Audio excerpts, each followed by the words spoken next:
Good morning students.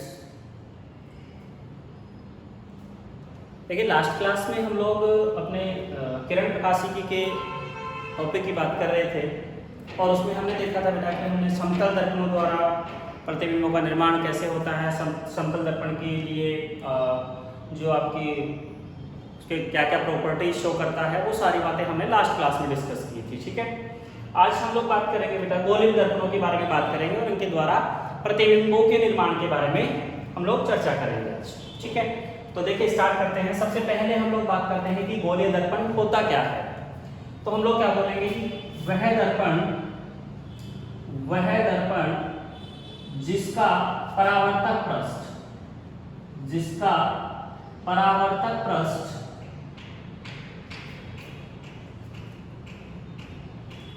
वक्रित हो,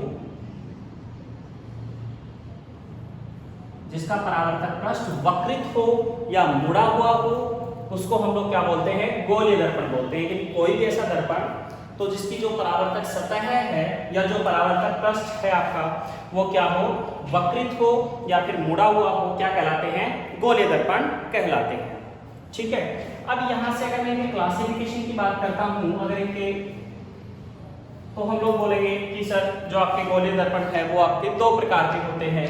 पहला जो आपका होता है वो होता है अवतल दर्पण और दूसरा जो होता है वो होता है उत्तल दर्पण। पहला है आपका अवतल दर्पण, दूसरा है आपका उत्तल दर्पण। आप इंग्लिश में अगर बोलना चाहेंगे तो अवतल को अपन बोल देंगे कॉनकेव मिरर और उत्तल को बोल देंगे कॉन्वेक्स।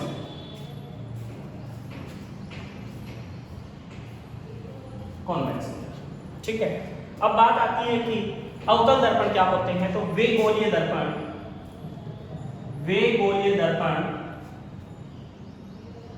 जिनका परावर्तक पृष्ठ अंदर की ओर वक्रित हो या अंदर की ओर मुड़ा हुआ, अंदर की ओर वक्रित हो या अंदर की ओर मुड़ा हुआ हो, क्या कहलाता है, अवतल दर्पण कहलाता है। यानी कि अगर मैं इसको देखिए बेटा, अगर आपका ड्रॉ करते हैं, अगर इसका रिप्रेजेंटेशन करेंगे तो देखिए कैसा होगा। ये अपना एक गोलीय दर्पण है, ठीक है। इसके एक साइड में, पीछे की साइड में पॉलिश की हुई है, तो ये हो गया इसका कौन सा भाग, परावर्तक पृष्ठ या परावर्तक सतह बोल सकते हैं आप लोग। ये हो गया आपका परावर्तक पृष्ठ। तो आप देखिए जो परावर्तक पृष्ठ है आपका, इसका वो किधर मुड़ा हुआ है, अंदर की ओर मुड़ा हुआ है। या मैं दूसरे तरीके से आपको बताना चाहूँ तो आप देखिए जो स्पून है आपकी, चम्मच को सीधा पकड़कर देखिए, तो जो उसका सीधा पकड़ोगे तो जो उसका भाग है वो ऐसे अंदर की ओर मुड़ा हुआ होता है, मतलब वो कौन सा भाग होता है, अवतल भाग होता है। तो अपन बोलेंगे सर वे गोलीय दर्पण जिनका परावर्तक पृष्ठ अंदर की ओर मुड़ा हुआ हो या अंदर की ओर वक्रित हो, क्या कहलाते हैं, अवतल दर्पण कहलाते हैं। और उत्तल दर्पण किसको बोलेंगे, वे गोलीय दर्पण जिनका परावर्तक पृष्ठ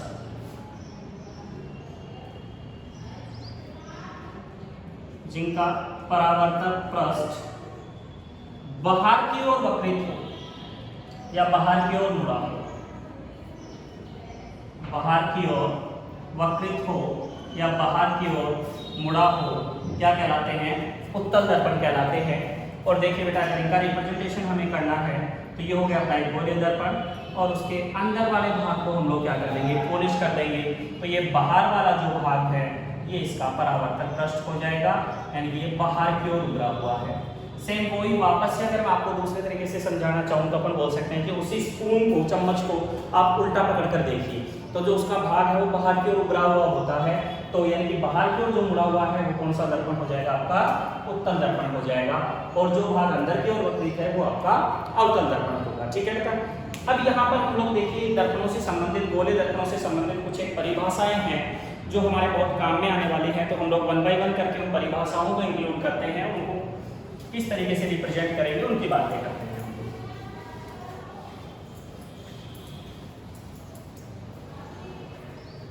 तो हम लोग बोलेंगे गोलीय दर्पणों से संबंधित कुछ महत्वपूर्ण परिभाषाएं, गोलीय दर्पणों से संबंधित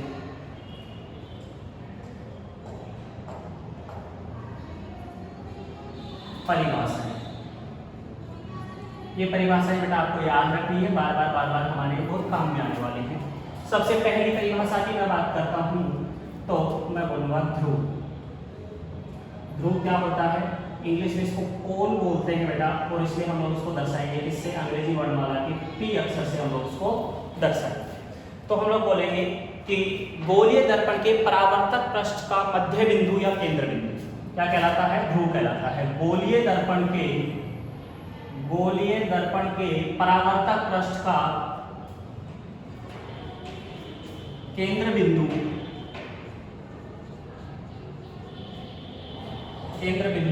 ध्रुव कहलाता है।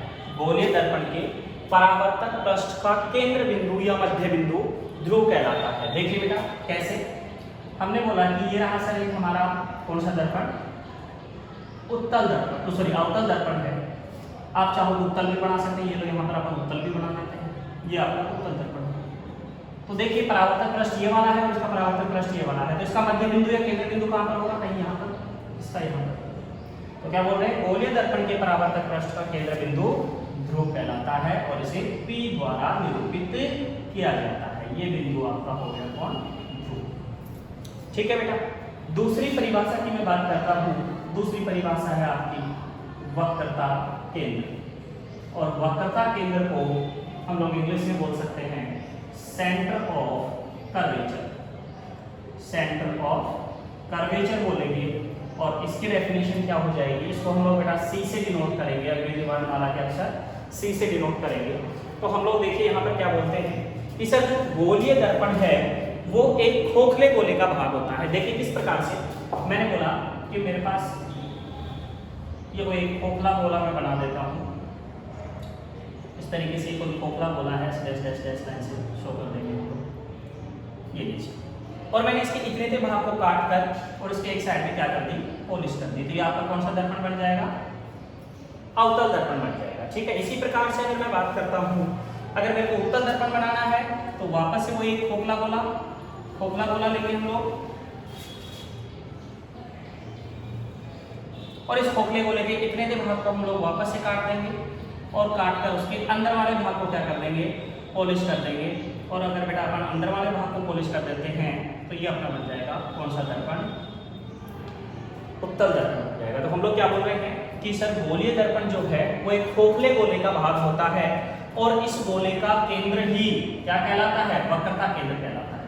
ये लो, जिस गोले का केंद्र यहाँ पर होगा, तो ये हो गया आपका सी, और ये हो गया सी वक्रता केंद्र। चाहो तो आप ध्रुव को भी यहाँ पर दर्शा सकते हो, ये हो गया आपका। तो क्या कह रहे हैं कि सर जो गोलीय दर्पण है, वापस से सुनिए कि गोलीय दर्पण जो है एक खोखले गोले का भाग होता है, यानी कि एक खोखले गोले को काट कर एक उसका एक छोटा भाग काट कर उसके एक साइड में क्या कर देते हैं हम लोग? पॉलिश कर देते हैं। तो हमें कौन सा दर्पण मिल जाता है? अवतल या उत्तल। बाहर पॉलिश कर रहे हैं तो कौन सा मिलेगा? अवतल। अंदर पॉलिश कर रहे हैं तो कौन सा बन जाएगा? उत्तल। तो क्या बोलेंगे कि सर गोलीय दर्पण एक खोखले गोले का भाग होता है, और इस खोखले गोले का केंद्र ही क्या कहलाता है? वक्रता केंद्र कहलाता है। इसे सी द्वारा दर्शाया जाता है। बेटा मैं तीसरी परिभाषा की बात करता हूं, वक्रता त्रिज्या। वक्रता त्रिज्या, इसको देखिए इंग्लिश में हम लोग बोलेंगे radius of curvature. Radius of curvature, और रेडियस ऑफ कर्वेचर की डेफिनेशन की अगर मैं बात करता हूं तो देखिए क्या हो जाएगा? आर से डिनोट करेंगे बेटा, इसको कैपिटल आर से डिनोट करेंगे हम लोग। ठीक है। तो यहाँ से देखिए हम लोग बोलेंगे कि सर वही वापस से कि सर जो आपका गोलीय दर्पण है वो एक खोखले गोले का भाग होता है। गोलीय दर्पण एक खोखले गोले का भाग होता है, और उस गोले की त्रिज्या क्या कहलाती है? वक्रता त्रिज्या कहलाती है। यानी कि ये हो गई आपकी कौन? वक्रता त्रिज्या। या दूसरे शब्दों में ऐसे बोल सकते हैं कि सर ध्रुव और वक्रता केंद्र के बीच की दूरी, ध्रुव और हाँ वक्रता केंद्र के बीच की दूरी क्या कहलाती है? वक्रता त्रिज्या कहलाती है। यानी कि आपका जो दर्पण है उसके ध्रुव से लेकर जो वक्रता केंद्र के बीच की दूरी होगी बेटा, वो क्या कहलाएगी? आपका वक्रता त्रिज्या कहलाएगी। ठीक है। चौथी डेफिनेशन की अगर मैं बात करूं तो हम लोग बोलेंगे मुख्य अक्ष। मुख्य अक्ष, और बेटा मुख्य अक्ष को इंग्लिश में हम लोग बोलते हैं प्रिंसिपल फोकस। Principal focus. देखिए ये क्या होता है? किसी गोलीय दर्पण के ध्रुव तथा वक्रता केंद्र से गुजरने वाली काल्पनिक रेखा, जैसे ये कोई हो गया ध्रुव दर्पण का, यहाँ पर कौन होगा बेटा वक्रता केंद्र, तो इससे गुजरने वाली जो रेखा होगी उस रेखा को हम लोग क्या बोलेंगे मुख्य अक्ष बोलेंगे दर्पण का। तो क्या बोल देंगे कि सर दर्पण के ध्रुव तथा वक्रता केंद्र से गुजरने वाली रेखा या गुजरने वाली काल्पनिक रेखा क्या कहलाती है दर्पण का मुख्य अक्ष कहलाती है। अगर मैं उत्तल का बनाना चाहूँ तो बेटा उत्तल का भी बना सकता हूँ। ये देखिए इस प्रकार से उत्तल दर्पण का जो वक्रता केंद्र वो किधर आएगा दाईं ओर आएगा, इस तरीके से बना दीजिए। ये तो हो गया इसका ध्रुव और यहाँ पर कौन हो गया इसका वक्रता केंद्र। तो दर्पण के ध्रुव और वक्रता केंद्र से होकर जो रेखा गुजरेगी उसको दर्पण का मुख्य अक्ष कह देंगे। ठीक है बेटा, आगे की और एक दो डेफिनेशंस और बात करते हैं हम लोग।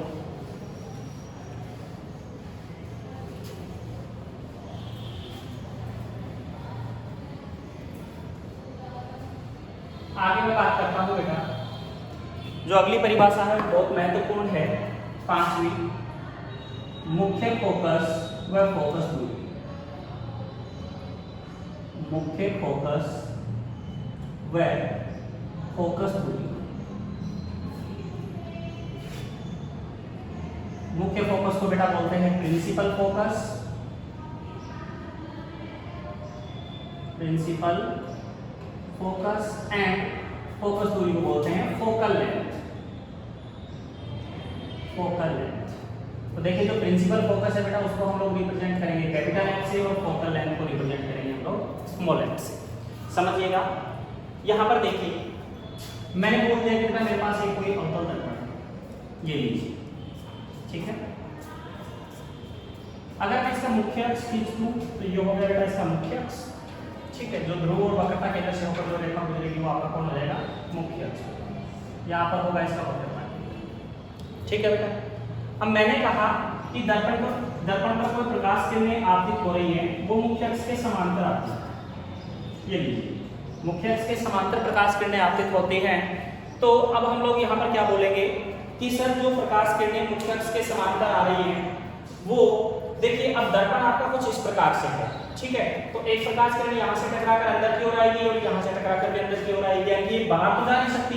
तो देखिए ये प्रकाश किरण इस प्रकार से चली जाएगी और ये प्रकाश किरण आपकी इस प्रकार से चली जाएगी, और जहां पर ये दोनों प्रकाश किरणें प्रतिच्छेद कर रही हैं उस बिंदु को बोलेंगे दर्पण का मुख्य फोकस।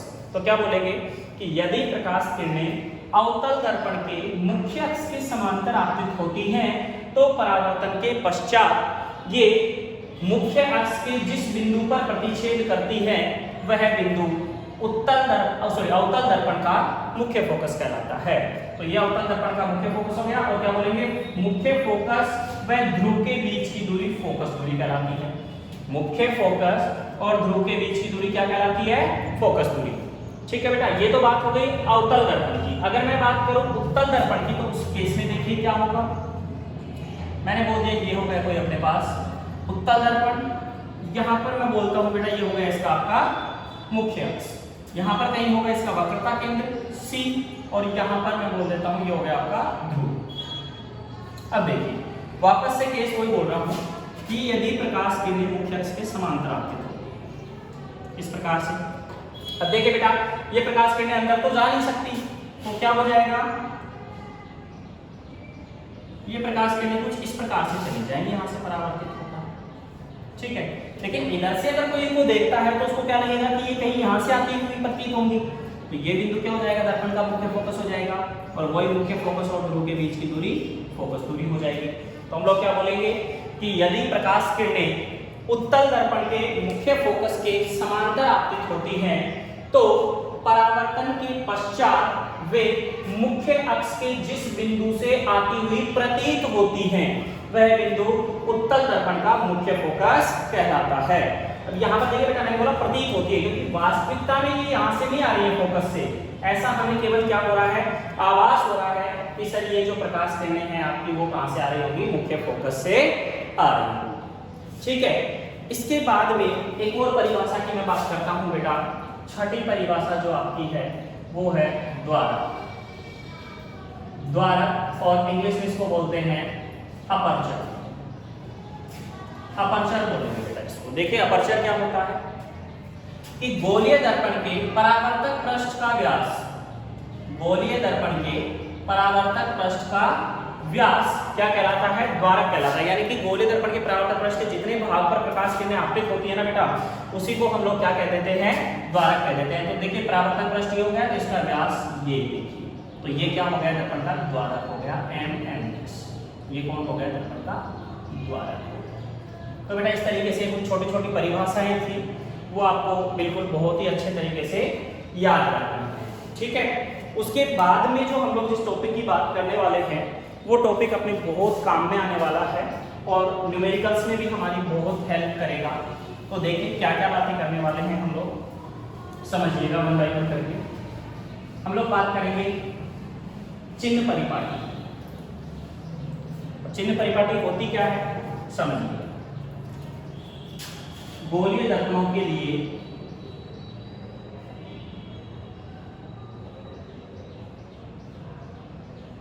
प्रयुक्त चिन्ह परिपाटी, गोलीय दर्पणों के लिए प्रयुक्त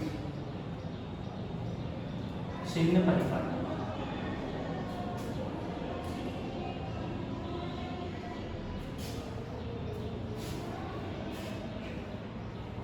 गोलीय दर्पणों के लिए प्रयुक्त चिन्ह परिपाटी।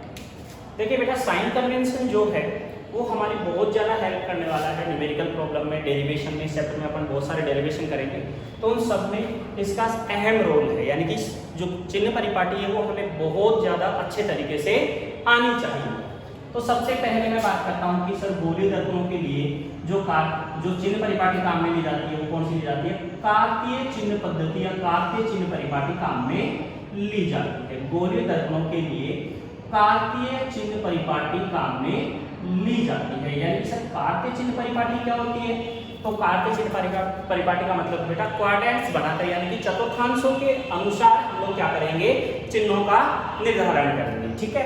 तो देखिए अगर मैं चतुर्थांशों की बात करूं तो मेरे पास बेटा ये हो गया आपके 4 चतुर्थांश, ठीक है। इसको मैं बोल देता हूं प्रथम चतुर्थांश, इसको बोल देता हूं द्वितीय, तृतीय और चतुर्थ। दूसरी बात करूं तो देखिए ये है आपका धनात्मक अक्ष, ये है ऋणात्मक, ये है धनात्मक y अक्ष और ये है ऋणात्मक y अक्ष, ठीक है। अब मान लीजिए कि मैंने यहाँ पर कोई दर्पण रखा हुआ है बेटा, सपोज ऐसे मान लीजिए कि यहाँ पर मैंने क्या रख दिया है? कोई दर्पण रख दिया, ठीक है। अब जैसे ही मैं इस दर्पण से बाईं ओर जाता हूँ, तो बाईं ओर देखिए कौन सा है? ऋणात्मक अक्ष है। तो मैं क्या बोलूंगा सर? दर्पण के बाईं ओर है ना नेगेटिव आएगा, तो मैं क्या बोलूंगा? दर्पण के बाईं ओर, दर्पण के बाईं ओर की सभी दूरियां, बाईं ओर की सभी दूरियां ऋणात्मक चिन्ह के साथ लेते हैं। सभी दूरियां ऋणात्मक चिन्ह के साथ लेते हैं, चिन्ह के साथ लेते हैं। यानी कि बेटा दर्पण से जैसे ही हम लोग बाईं ओर जाएंगे तो बाईं ओर जितनी भी दूरियां होंगी वो सारी की सारी हम लोग ऋणात्मक चिन्ह के साथ में लेंगे। अब आ जाओ इधर आ जाइए, मैं दर्पण के दाईं ओर चला जाता हूँ। दाईं ओर जा रहा हूँ तो कौन है बेटा? धनात्मक अक्ष है। तो धनात्मक अक्ष है तो दूरियां भी कैसी होंगी? धनात्मक होंगी। तो क्या बोलेंगे? दर्पण के दाईं ओर की सभी दूरियां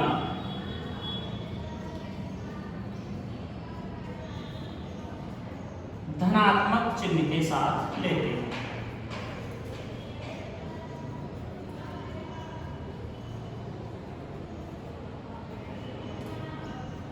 दो पॉइंट हो गए बेटा अपने।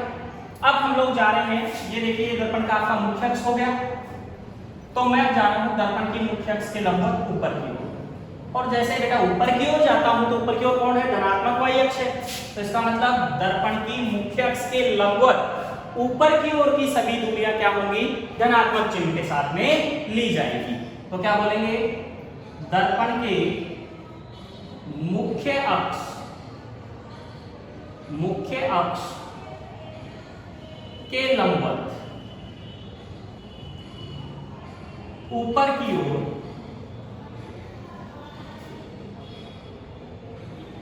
की सभी दूरियां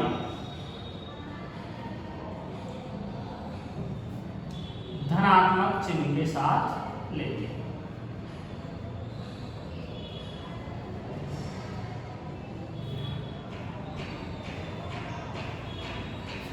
ठीक है बेटा, 3 पॉइंट हो गए। अब हम लोग चलते हैं मुख्य अक्ष के लंबवत नीचे की ओर। तो नीचे की ओर कौन सा है? ऋणात्मक y अक्ष है। तो क्या बोलेंगे? दर्पण के मुख्य अक्ष के लंबवत नीचे की ओर की सभी दूरियां ऋणात्मक चिन्ह के साथ लेते हैं।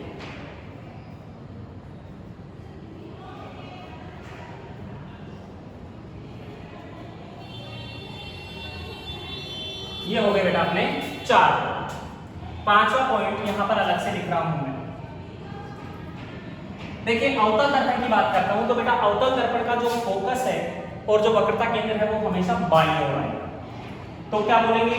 अवतल दर्पण का जो फोकस है तो ध्रुव से फोकस की दूरी फोकस दूरी और ध्रुव से वक्रता केंद्र के बीच की दूरी वक्रता त्रिज्या, तो वो दोनों कहां आएंगी? बाईं ओर आएंगी। बाईं ओर की दूरियां कैसे ले रहे हैं? ऋणात्मक चिन्ह के साथ में ले रहे हैं। तो क्या बोलेंगे? अवतल दर्पण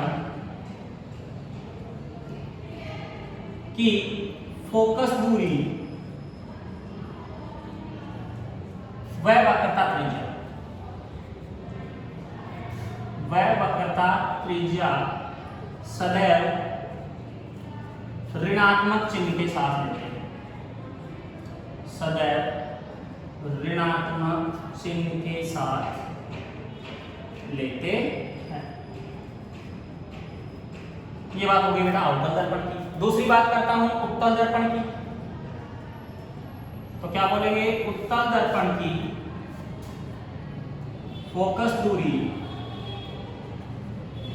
व वक्रता त्रिज्या सदैव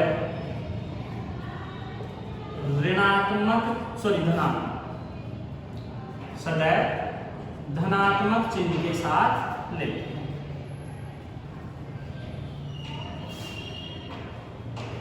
ऐसा क्यों बोल रहे हैं बेटा? क्योंकि देखिए अवतल दर्पण कैसा होता है? ऐसा होगा, सॉरी उत्तल। तो उत्तल की अगर बात करें तो इस प्रकार का होगा, और अगर बेटा इसका वक्रता केंद्र यहाँ पर होगा, फोकस यहाँ पर होगा, तो फोकस दूरी और वक्रता त्रिज्या दोनों ही आएंगी, दाईं ओर आएंगी। और दाईं ओर की सभी दूरियां किस चिन्ह के साथ में ले रहे हैं? धनात्मक चिन्ह के साथ में ले रहे हैं। तो क्या बोलेंगे सर? उत्तल दर्पण की फोकस दूरी और वक्रता त्रिज्या सदैव धनात्मक चिन्ह के साथ में लेते हैं। और एक और पॉइंट जो हमारे काम में आने वाला है, तो क्या बोलेंगे? दर्पण से वस्तु की दूरी, दर्पण से वस्तु की दूरी u से दर्शाएंगे बेटा, छोटा u स्मॉल u से। दर्पण से वस्तु की दूरी को ऋणात्मक चिन्ह के साथ लिया जाता है, ऋणात्मक चिन्ह के साथ लेते हैं, के साथ लेते हैं। यानी कि जो बेटा अपनी जो वस्तु है वो हमेशा दर्पण के बाईं ओर रखी जाएगी, और अगर बाईं ओर रख रहे हैं तो बाईं ओर की दूरियां ऋणात्मक चिन्ह के साथ में लेते हैं। इसलिए हमने बोला कि सर दर्पण से वस्तु की दूरी को ऋणात्मक चिन्ह के साथ लिया जाता है। तो आपको ये 7 पॉइंट याद रखने हैं चिन्ह परिपाटी के लिए, जो हमारे आगे बहुत ही हेल्पफुल होने वाला है। ठीक है, इसी क्रम में अगर आगे अपन बात करते हैं तो एक छोटा सा डेरिवेशन करते हैं हम लोग कि सर दर्पण की जो फोकस दूरी है और वक्रता त्रिज्या, इन दोनों में क्या संबंध होता है। तो ये संबंध अपन व्युत्पन्न करते हैं। कई बार बेटा 1 या 2 नंबर में बहुत छोटा सा क्वेश्चन आपसे बोर्ड एग्जाम में पूछ लेता है कि दर्पण की फोकस दूरी और वक्रता त्रिज्या में संबंध स्थापित कीजिए। तो देखिए हम लोग बोलेंगे दर्पण की फोकस दूरी, या गोलीय दर्पण की बोल सकते हैं, गोलीय दर्पण की फोकस दूरी,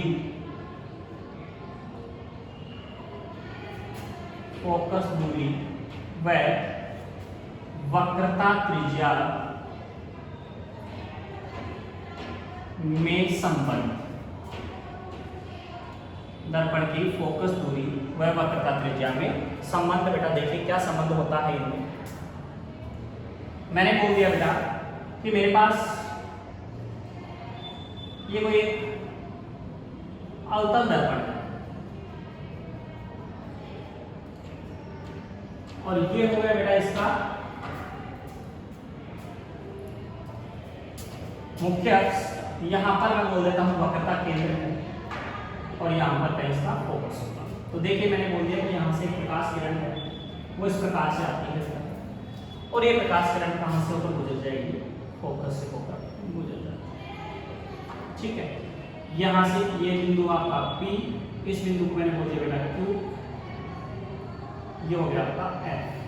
अब यहां पर देखिए, अगर मैं यहां पर इसके अभिलंब की बात कर रहा हूं बेटा, तो अभिलंब कहां से खींचते हैं, हमेशा वक्रता केंद्र से। तो यहां से देखिए, अगर मैं इसके अभिलंब की बात करूं तो बेटा ये हो जाएगा इसका अभिलंब,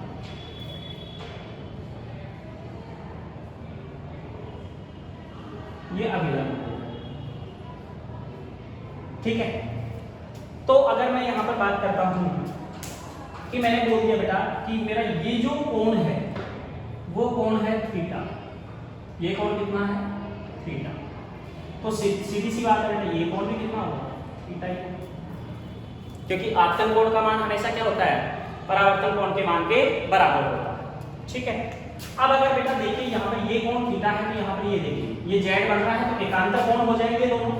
और अगर बेटा ये एकांतर कोण है तो आपका ये कोण भी कितना हो जाएगा, थीटा ही हो जाएगा। ये कोण भी थीटा हो गया, और ये एक दूसरा देखिए, ये बड़ा वाला जेड बन रहा है, इसका मतलब ये कोण और ये पूरा कोण भी एकांतर कोण है, तो ये पूरा कितना है, थीटा प्लस थीटा।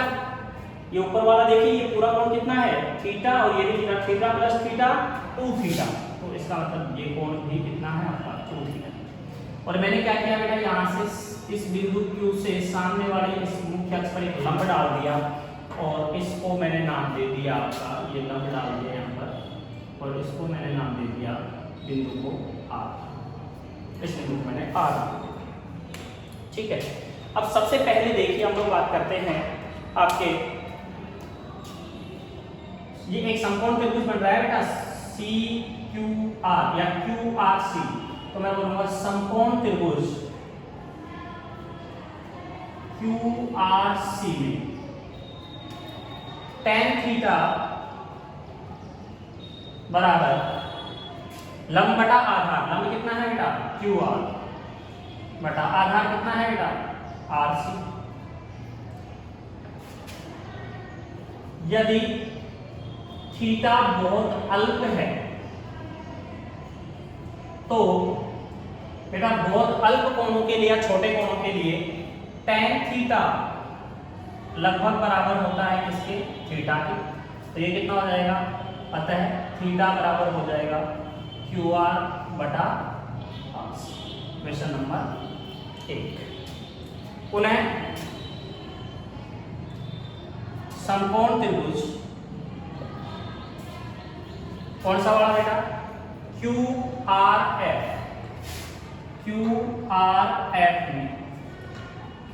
में क्या हो जाएगा, tan 2 थीटा बराबर वो है बेटा लंब कितना है QR अपॉन आधार कितना है R।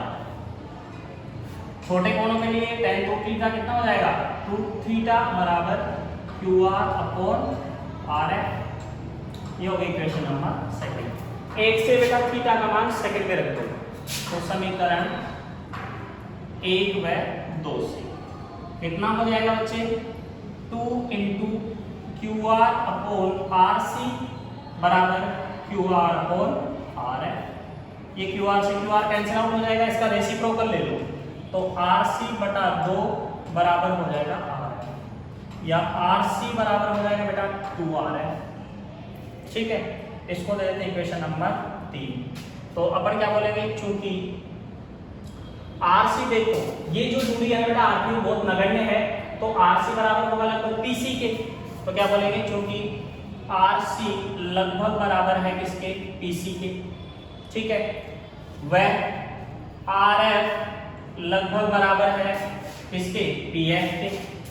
तो ये हो जाएगा आपका PF के। तो इसका मतलब अतः समीकरण 3 से क्या हो जाएगा बेटा, RC की जगह क्या आ जाएगा आपका PC। तो PC बराबर 2PF। अब देखिए PC कौन है, ये रहा, वक्रता त्रिज्या है बेटा, और बेटा PF कौन है, ये रही, फोकस दूरी है। तो क्या बोल दूंगा, चाहो तो आप चिन्ह परिपाटी लगा दो, चिन्ह परिपाटी प्रयुक्त करने पर दोनों बाईं ओर हैं, तो नहीं भी करोगे तो भी चल जाएगा, लेकिन अपने को करनी है, आदत में रखना है। चिन्ह परिपाटी प्रयुक्त करने पर PC बराबर वक्रता त्रिज्या, और कैसी आएगी, बाईं ओर है तो अवतल दर्पण है तो कैसी आएगी, -r। PF बराबर कौन है, फोकस दूरी, फोकस दूरी, और ये भी बाईं ओर है तो ये माइनस का है। इसका मतलब r बराबर कितना, -r बराबर माइनस का 2f, ये माइनस माइनस कैंसिल आउट हो गया, r बराबर कितना आ जाएगा बेटा, 2f आ जाएगा। या तो ये बोल दीजिए, या f बराबर क्या बोल दोगे, r/2। यानी कि ये कह सकते हैं हम लोग कि सर गोलीय दर्पण की फोकस दूरी वक्रता त्रिज्या की ठीक आधी होती है, या फिर गोलीय दर्पण की वक्रता त्रिज्या फोकस दूरी की दुगनी होती है। तो आगे से आप लोग हमेशा याद रखोगे कि जब भी आप मुख्य फोकस बनाओगे बेटा, तो ये जो आपका मुख्य फोकस है वो हमेशा ध्रुव और वक्रता केंद्र के ठीक बीचों बीच होना चाहिए, क्योंकि ये दूरी इस दूरी की ठीक आधी होती है। क्लियर? यहाँ तक आप प्रैक्टिस कीजिए बेटा, अगर कोई डाउट हो तो आप मेरे से कभी भी पूछ सकते हैं, ठीक है। नेक्स्ट क्लास में हम लोग आगे की बातें करेंगे, तब तक आप इसको अच्छे से रिवाइज करिए। Thank you.